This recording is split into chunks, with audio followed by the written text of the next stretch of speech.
שלום לכולם, היום אני אלמד קסם מספר 2, האסים, 4 האסים קופצים. אני הולך לשים את החפיסה פה, אני מבקש מהצלמת הנחמדה שלנו שתחצה את החפיסה ל2. עכשיו תחצי את זאת ל2 בבקשה, וגם את זאת ל2. אני הולך עכשיו לעשות דבר כזה. אני הולך לקחת 3 קלפים, לשים אותם 1, 2, 3 למטה ו3 בחפיסות.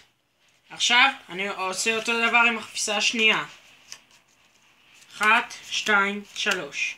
אני הולך לעשות אותו דבר עם החפיסה השלישית. 1, 2, 3. 1, 2, 3. אותו דבר עם החפיסה הרביעית.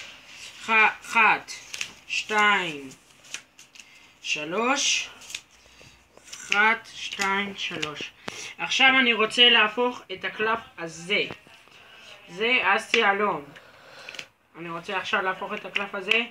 אס טילטן, אס לב ואס עלה. עכשיו איך עושים את זה?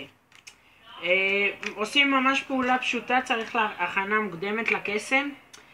פשוט שמים את כל האסים למעלה בחפיסה. אני אשים אותם עכשיו הפוך, שיהיה לכם יותר קל.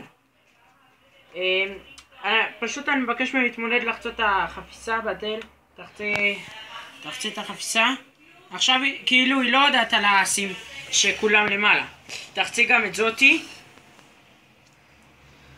ותחצי גם את זאתי. עכשיו אסור לכם להתחיל עם הפעולה שעשינו, עם החבילה עם האסים. אתם חייבים להתחיל עם הנגדית. 1, 2, 3 קלפים למטה ו1, 2, 3. אותו דבר עם החפיסה השנייה אתם רואים. 1, 2, 3. 1, 2, 3. תנו גם למתנדב או המשתתף שלכם לעשות גם את הפעולה הזאת, שירגיש נוח, ואחרי זה לא יבין איך עשיתם את הקסם עם האסים. ואחרי זה יש לנו בעצם את הערימה עם האסים, עם כל האסים, ו3 קלפים מעל שעושים 1, 2, 3 ו1, 2, 3 וכל האסים למעלה. תודה רבה.